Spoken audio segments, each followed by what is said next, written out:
Assalamualaikum warahmatullahi wabarakatuh.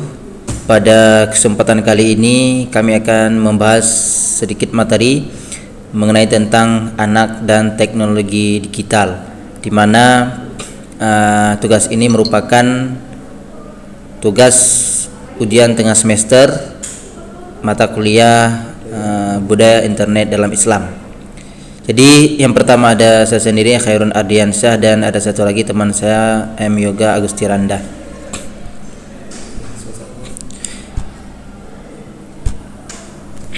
Jadi sedikit pengantar, di mana kita ketahui bersama bahwa teknologi ini adalah alat yang diciptakan oleh manusia untuk membantu atau mempermudahkan pekerjaan manusia dalam melakukan beberapa hal. Dengan adanya teknologi, segala kegiatan manusia akan terbantu dan terasa lebih mudah. Misalkan seperti dalam hal komunikasi, di mana manusia awalnya berkomunikasi hanya bisa dengan cara berinteraksi langsung atau bertatap muka. Tetapi dengan hadirnya teknologi, manusia mulai terbantu dalam hal ini.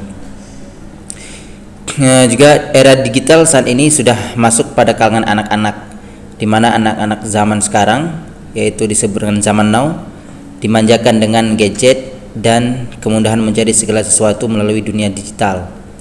Semakin mengerti anak, maka semakin pula rasa ingin tahu lebih, maka semakin besar pula rasa ingin tahu lebih terhadap sesuatu, apalagi media digital berisi tentang konten-konten yang beragam. Dan untuk anak, dalam memanfaatkan media digital sudah seharusnya dalam pengawasan orang tua. Pengawasan dan pendampingan sangat diperlukan guna memberikan informasi lanjut akan sesuatu yang diakses oleh anak melalui media digital. Nah, apalagi saat ini akses media digital yang baik dan dengan pendampingan dapat mempengaruhi tumbuh kembang pada anak.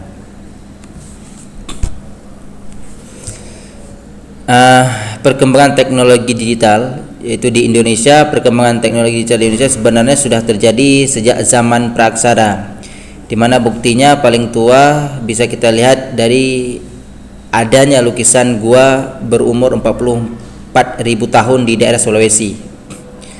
Kemudian ketika masuk era kerajaan Hindu-Buddha, perkembangan teknologi informasi dan komunikasi kembali terjadi berkat pengaruh kebudayaan dari India. Memasuki era modern, masyarakat Indonesia banyak melakukan adopsi teknologi dari luar negeri. Nah, mulai dari gadget, internet, hingga sejumlah inovasi yang mampu memudahkan aktivitas sehari-hari. Jadi perkembangan teknologi digital membuka era digital, dan secara garis besar dapat dilihat pada 3 hal berikut ini, yaitu yang pertama lahirnya komputer, kemudian lahirnya internet atau World Wide Web, ya, itu pada tahun 1989, dan yang ketiga lahirnya situs jejaring sosial atau media sosial. Nah, selanjutnya ini adalah data tren pengguna internet dan media sosial tahun 2021 di seluruh dunia. Nah, ini merupakan total populasi jumlah penduduk, yaitu 7,83 miliar. Nah, sedangkan ini pengguna mobile yaitu 5,22 miliar dari jumlah populasi di dunia. Nah, kemudian ada juga pengguna internet. Nah, pengguna internet ini berjumlah 4,66 miliar dari jumlah populasi di dunia. Kemudian yang keempat, ini ada pengguna media sosial aktif, yaitu 4,20 miliar dari jumlah populasi di dunia. Nah, ini gambar ini memperlihatkan data tren pengguna internet dan media sosial pada tahun 2021 di Indonesia. Nah, di sini ada total populasi atau jumlah penduduknya 274,9 juta. Kemudian pengguna mobile unik ini 345,3 juta dari jumlah populasi di Indonesia. Kemudian ada pengguna internet. Nah, pengguna internet ini berjumlah 202,6 miliar dari populasi jumlah penduduk di Indonesia. Kemudian di sini ada pengguna media sosial aktif berjumlah 170 juta dari populasi di Indonesia. Nah, kemudian ini merupakan pengguna YouTube di Indonesia sebanyak 93,8% dari jumlah populasi. Mungkin ini agak terlalu kabur sedikit karena kualitas gambarnya kurang. Nah, bisa kita lihat di sini 93,8% dari jumlah populasi penduduk Indonesia. Jadi yang paling tinggi adalah pengguna YouTube, dan di urutan yang kedua itu ada pengguna WhatsApp, yaitu sebanyak 87,7. Kemudian diikuti oleh pengguna Instagram sebanyak 86,6. Kemudian ada yang keempat, pengguna Facebook sebanyak 85,5 dari jumlah populasi di Indonesia.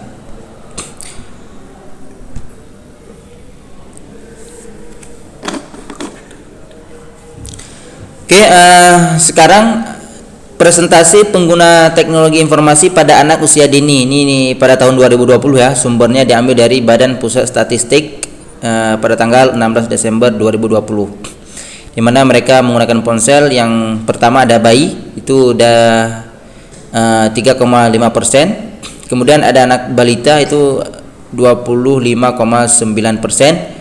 Kemudian ada anak prasekolah itu 47,7%.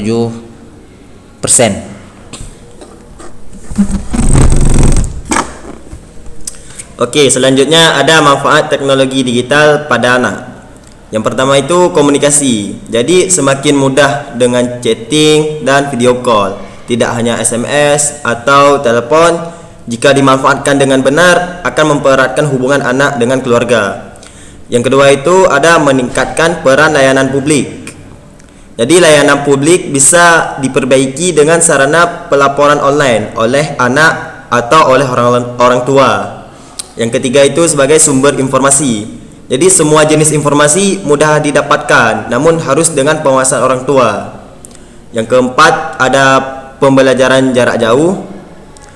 Belajar semakin mudah, tukar pikiran, mendapatkan bahan dan ujian secara online. Yang kelima itu ada jejaring sosial. Nah, jejaring sosial bisa tercipta melalui media sosial, baik teman lama ataupun teman baru. Yang terakhir itu ada bangun kreativitas. Jadi di media digital itu banyak ide yang bisa dilihat dikembangkan oleh anak.